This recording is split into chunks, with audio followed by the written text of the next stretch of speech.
Welcome to Zunda channel. My name is Jackson. Zunda is a YouTube channel where our guests share their success experiences, what we call the Zunda moment. If you have achieved academic success, professional success, business success, charity, or you have a successful marriage, and as a couple you're willing to share your success journey with us, please send us an email at zundachannel@gmail.com. Zundachannel@gmail.com.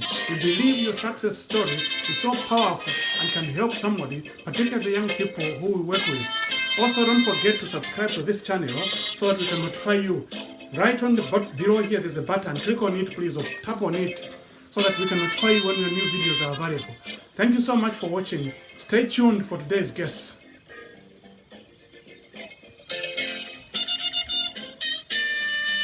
Leon Spears, who is an IT professional and has been in the industry for quite a long time. This is a course of life which you're trying to help people who are getting into the field, so that they can get a bit of some leeways and know how they can actually, do their things. So, Leon, welcome to our program today and welcome to Zunda channel. Thank you, Jack. Right. Yeah. To begin with, I would like to ask you to briefly tell me about your childhood and what was your best part of your childhood and the worst part of your childhood. That's a very deep question, but from recollection, well, I'm a child of the 60s, the 1960s. So my childhood, as I remember, was very much playful in terms of not being many cars on the road. So we used to play football in the streets. We used to go through all the alleyways to go to people's houses rather than on the main road. So I remember a youthful growing up as a child playing a lot. I had a few black friends, but at that time there were mostly white people around. So that was my association really in terms of growing up and schooling was mainly around white guys. But the black friends I had were mainly Caribbean guys who I'm still friends with to this day. 50 years later. Right. Okay. Hmm? Yeah, go ahead. Any worst part of your childhood? The worst part, I think, really was schooling. We were never encouraged in terms of, our best efforts. We were just put into a classroom and just told to get on with whatever the studies were. So if we had interests in other areas, they were never explored. They were never challenged or looked upon. So I think that is what I remember, because if I look at some of my other friends in terms of how they progress in life, that early start in terms of parents being behind them and also the schooling makes a big difference. All right. Thank you so much for the explanation about your childhood. Now, I guess you did study some IT. That's why you are an IT engineer anyway. So, an IT professional. Could you tell me exactly what you have studied so far from the time you left, say, secondary school? Okay, so maybe that needs a little bit more explanation, because it wasn't really by chance that I got into IT. It was, I would say, destiny to some extent. So I just did that little intro as to how I got into IT, and then the studies will follow on quite applicably, as you'll see. So one day I got into trouble, and my mum was complaining, saying, "Why can't you be like, one of your friends' sons? Why can't you be like him? You're always out and about. Why can't you learn this and that?" So I thought, right, I've had enough. I was 15 at the time, and I thought I'd go to a bookshop and just have a look around at some technical books, because I've always been interested in breaking radios and clocks to see what's inside to learn. So I bought a book on transistor radios. I went back and told my old man. He said, "Why don't you go to college and learn to be an engineer? Why don't you take up radio and TV, that kind of stuff?" So Yeah, that sounds like a good idea. So my first studies after leaving school was City and Guilds, where I studied television and radio engineering. So that was to learn about the theory behind televisions and how they worked. Okay, Yeah. so I did that for 2 years, and then after that, I took a job for a communications company Mm-hmm. where we build comms equipment. So from PCBs, in other words, the printed circuit boards, we used to build those things. Yeah. They took me to college, what we used to call day release at the time. So that was to study for an HNC, which Wow. is slightly lower than a degree, but you do that part time while working as well. So Right. there is where I got into electronics in a big way. So Mm-hmm. after 4 or 5 years at this company, I Mm. passed my HNCs and wanted to progress further, but there was opportunity, but not for me. They wouldn't give me the opportunity that I wanted. So I decided to leave and work for a company called Reuters, which most people may have heard of. Right. At that point, as an IT guy, I thought I still need more qualifications because Mm. if I want to do computing, Mm. what I have at this point in time isn't sufficient. So I have to further myself. Yeah. So I took the extraordinary step of doing night school studying. So Mm. while working, I spent 2 nights a week going to Woolwich to study a degree in computer software engineering. Right. So that took me 3 years to get my degree, BSc second, I think it was like second I got or something like that, Mm-hmm. to study computer engineering. So that was my start in terms of learning about Pascal, Right. computer systems and microprocessors, etc. Yeah. And to be honest, even though I've stopped studying in terms of academic qualifications Mm. of the degree, even to this day, I still study because I still have to keep up with technology. I still have to Mm-hmm. read and be um, abreast as to what's going on. So Yeah. to The answer the paper is question, easier. Mm. yeah, yeah. Mm. Right. Okay. No, thank you so much. So now let's look at your responsibilities since you finished university, finished your degree. I know you've been studying and working at the same time. So, what has been some of the responsibilities you have held in your role as an IT professional? They've been varied. So I've had responsibilities whereby at the most senior level, where I'm looking after equipment that Mm. is responsible for the running of a bank, for argument's sake. Mm. In other words, if the systems that I'm looking after in terms of making sure that they're up and running, they go down, then Mm. there's a lot of money that is lost as far as transactions are concerned. So I've been looking after dealing room systems. I've had responsibilities for running teams in terms of developers, making sure that they do the tasks assigned to them. But Mm-hmm. I've also had the responsibility to know that if they can't do the task, I'm there to be able to assist in terms of providing that backup that they may require. Yeah. Uh, so now I think the responsibilities of my last 6 or 7 roles tends to be what is called a subject matter expert. So I Mm-hmm. specialize in a particular type of technology, and Mm-hmm. there aren't that many people, I would say, on the planet that use this particular technology. So Yeah. it makes my skills, as they stand at this point in time, quite Mm. valuable to many organizations. Mm-hmm. Mm-hmm. All right. No, thank you so much. So, looking at that, what has been some major changes you've faced actually over the last couple of years, as far as your profession is concerned? Yeah, I think the biggest tangible difference is the internet, the adoption of the internet.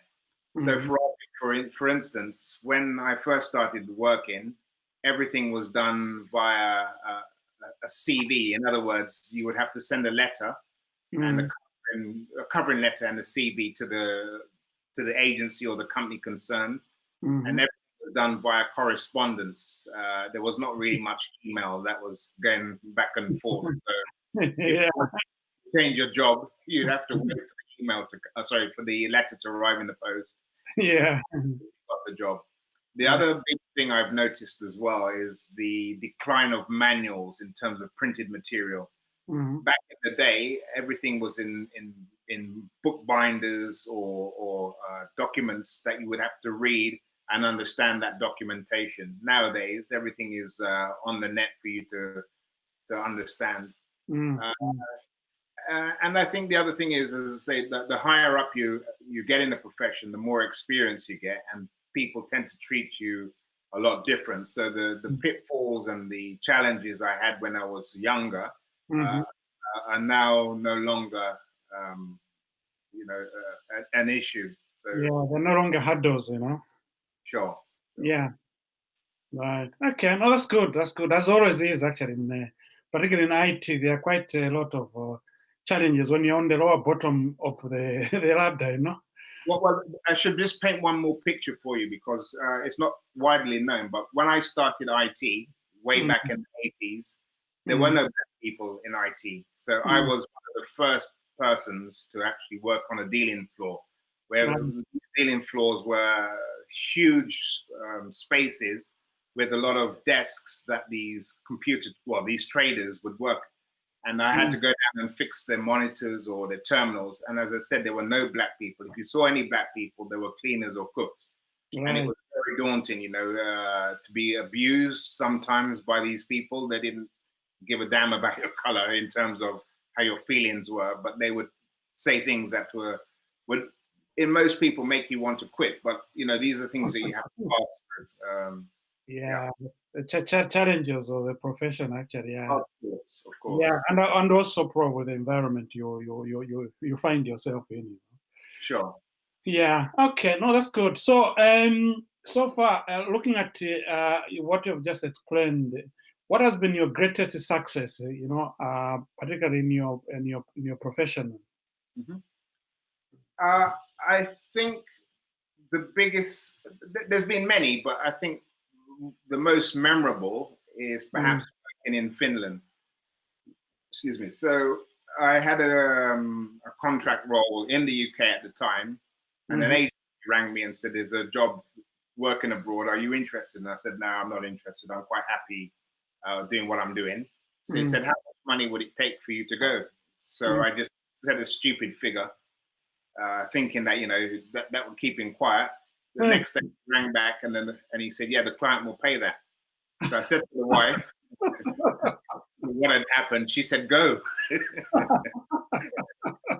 So that resulted in me going to Finland to work for a couple of years, and that was mega money in the times of the .com era.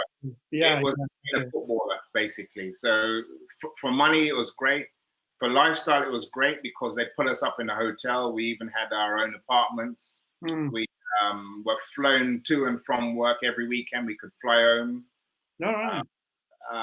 It was fantastic. And also, I think it changed a lot of people's perception as well, because at that time, there was a small refugee crisis in Finland, whereby there were a few black people, but they were mainly from Africa. And the perception of a lot of white people was that I was a refugee. So when I told them that I used to work for Nokia, they said, "Don't be so stupid. How can you work for Nokia?" They wouldn't believe. So when I showed them where I was staying, that changed their mind for some people, that not all black people are stereotypical in terms of what you expect. There are some who can do other things as well. So I think for that period of time that I was there, that was a massive experience in terms of being treated different. Also, being able to be financially secure at that time due to the opportunity. Yeah. Okay, that was good. That was a good experience. Was it in Helsinki or Lund? I worked in Helsinki, and I also worked in a place called Katianoka. Oh, okay. So, a couple of different places. Yeah. Okay. Yeah, I've been to Finland. It's a very beautiful place. Okay. Yeah. Right. Okay. So, who has been the biggest influence in your profession? Do you have anybody who you can point at who has been probably the greatest mentor, or it's just been an issue of developing yourself? It has been primarily an issue of developing myself, in a sense that, as I mentioned to you, I've always been interested in how things work. So it's been very much my way to be able to buy computers, even though they're not necessarily work related, but just to understand technologies and so forth. So yeah, I've just had this drive. I suppose you could call it a weirdness, but a drive that keeps me going. Yeah. All right, that's good. That's good. So I know we all have challenges in life, and then we also meet people who are kind. Do you have anybody who has been kind, in your life? Yeah, there's an incident that stands out in my memory, and we're going back now maybe 40 years of 40 years, yeah. And I think this is paramount to my development.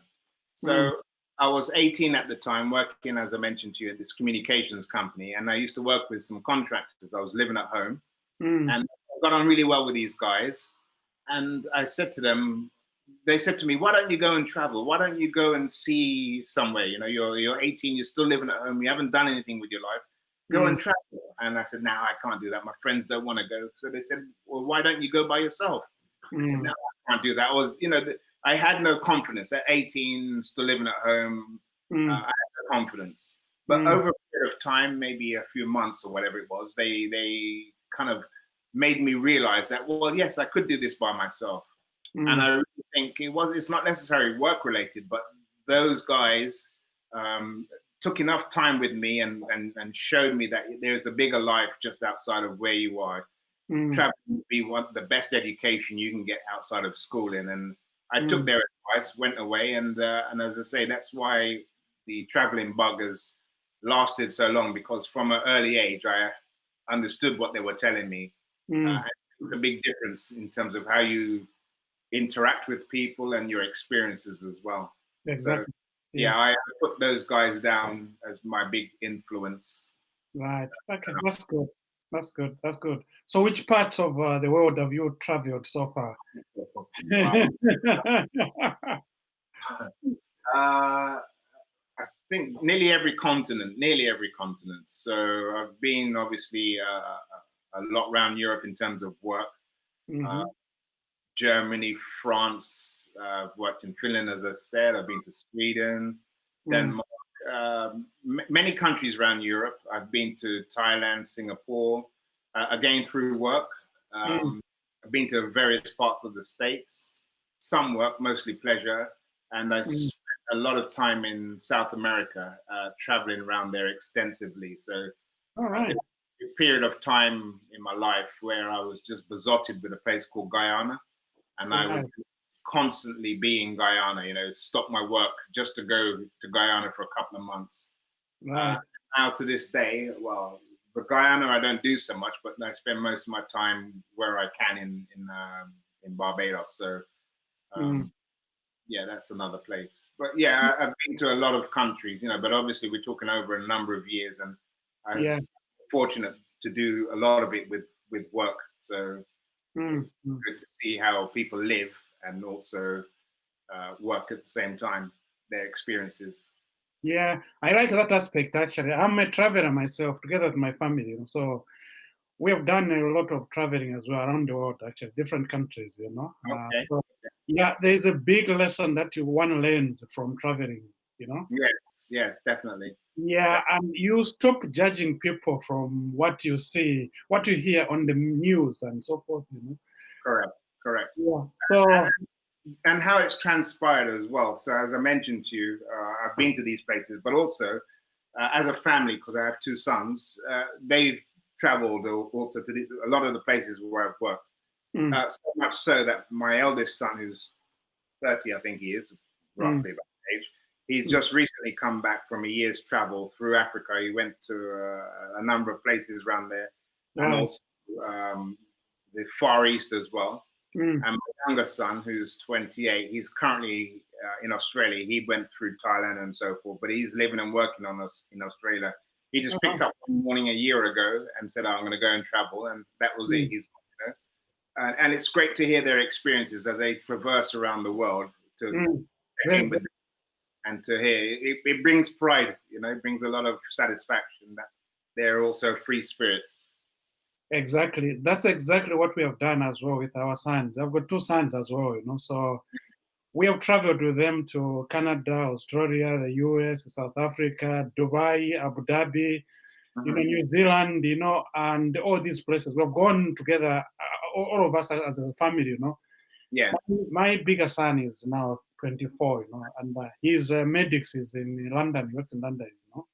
Okay. So, yeah, so they have traveled as well. So it makes them actually exactly, you know, being conscious of, you know, how to treat people. You know, it's a big lesson that I've noticed out of my sons as well. Yes, yes, yes. Agreed. Yeah. Yeah, yeah, that's good.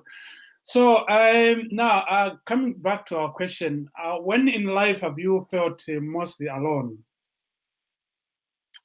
Uh, Good question. It's a very good, very, very, very good question. Hmm.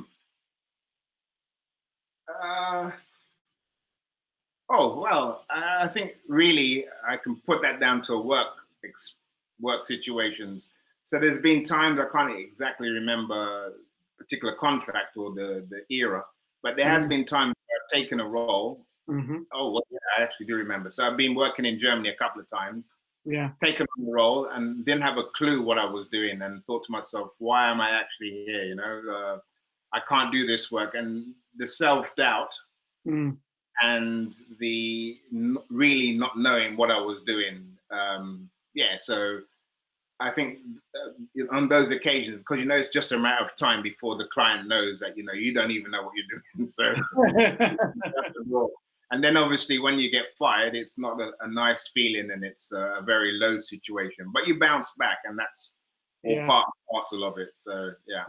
Yeah. Okay. So, if you are to hold any memories, which one of those experiences would be?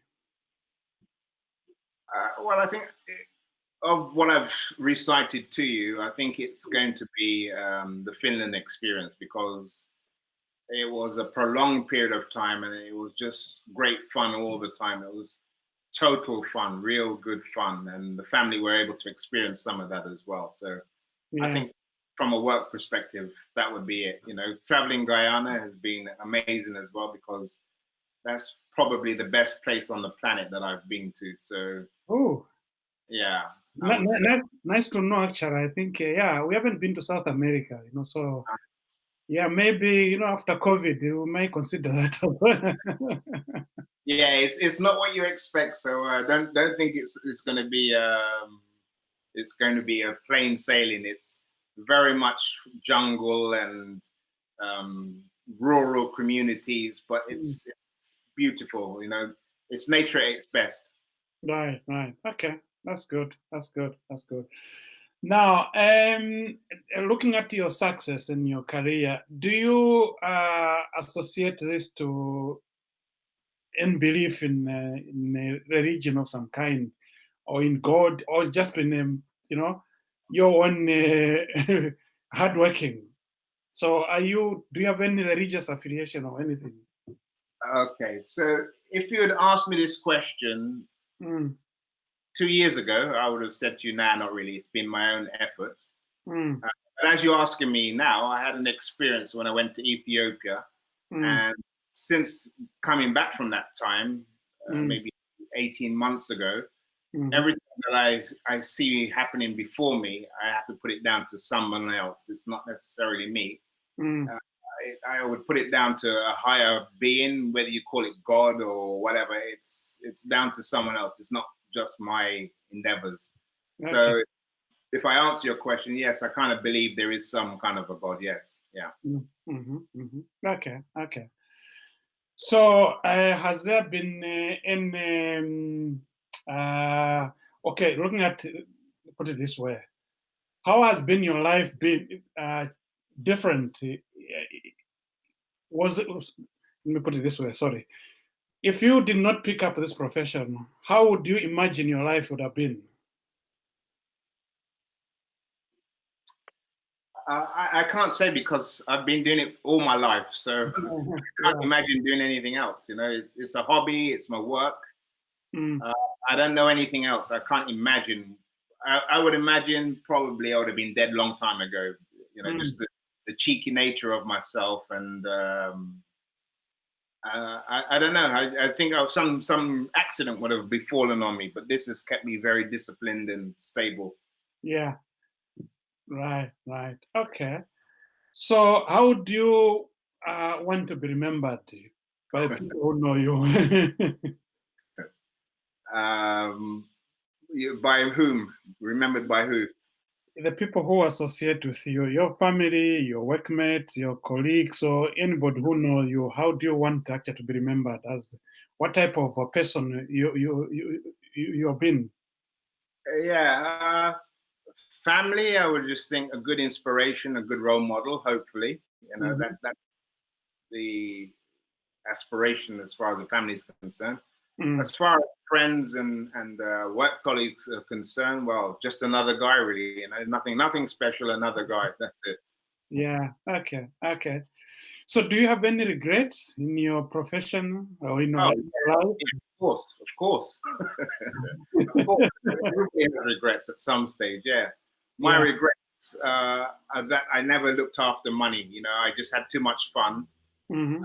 um, and I should have retired maybe 10 years ago. But I just didn't look after money. I wasn't counseled or tutored enough, or didn't have respect for finance. And I always thought it would just keep coming, and it has. But you know, at some stage, you have to look at what you've done with that money, and you think to yourself, "Wow, you know, if I had done this or if I'd done that." So that's where the regrets are, but Right. not really in terms of life. You know, I've just had a good life. Right. Okay. That's good. That's good. So, if you were to advise a young person who's just beginning in IT, what would be your best advice to them? Mhm. Try and know what you want to do in terms of what field. It's a huge field, IT, but have Mm. some idea and be twice as good as the next person.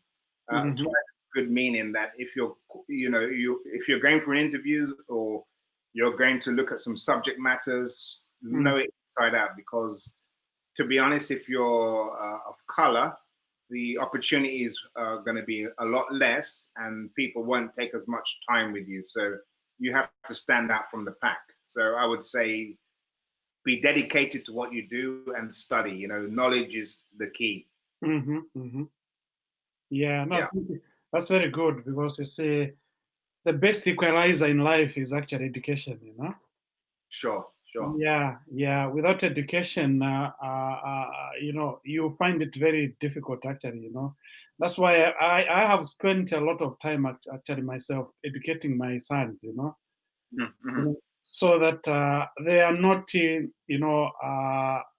are not looked upon as people of, who are begging or such, They have got Sure. very, very good professions, that makes them highly respectable in society, Yes, And that was yes. actually my whole plan together with my wife to make sure that our boys, have the best beginning in life, And the fact Mm-hmm. that, we live in the Western world, so the challenges are higher, So yeah, Of yeah, course, yeah.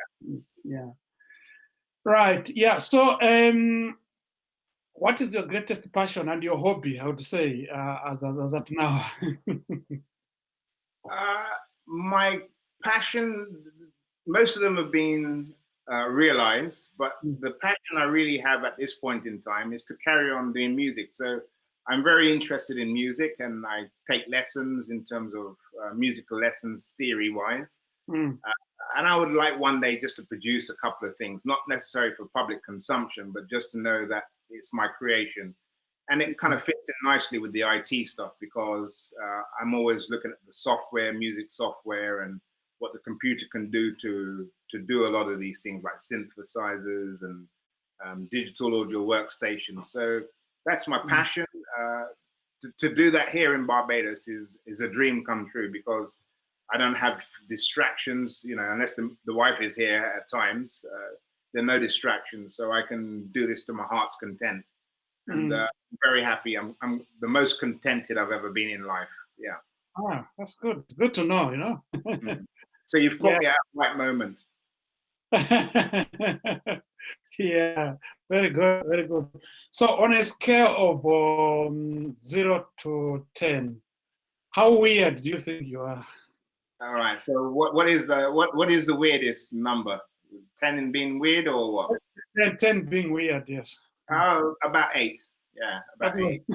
Yeah, What definitely. makes, right? What makes you say that?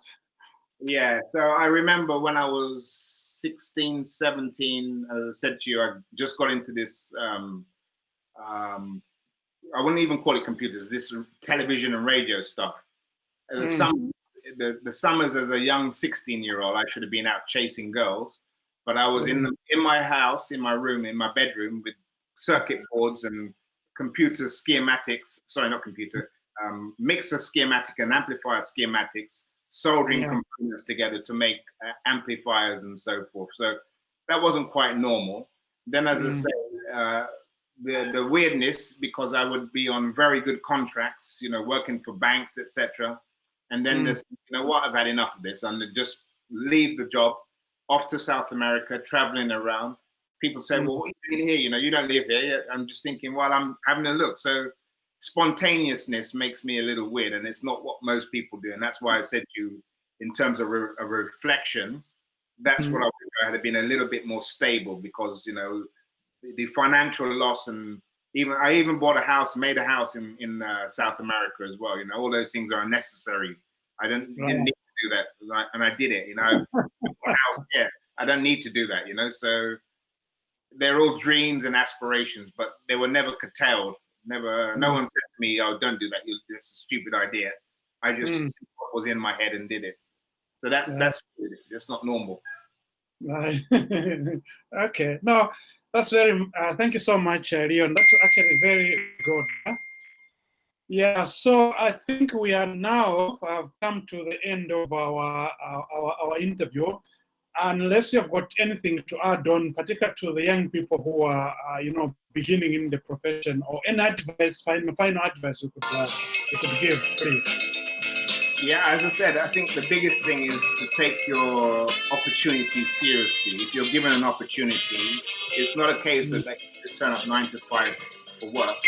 You have to spend equally as much time in your own spare time learning and researching, because the technology moves so fast. So you may think you're on course to have a good career as a programmer, but in a couple of years' time, that might be an obsolete skill. So you have to keep abreast of the marketplace.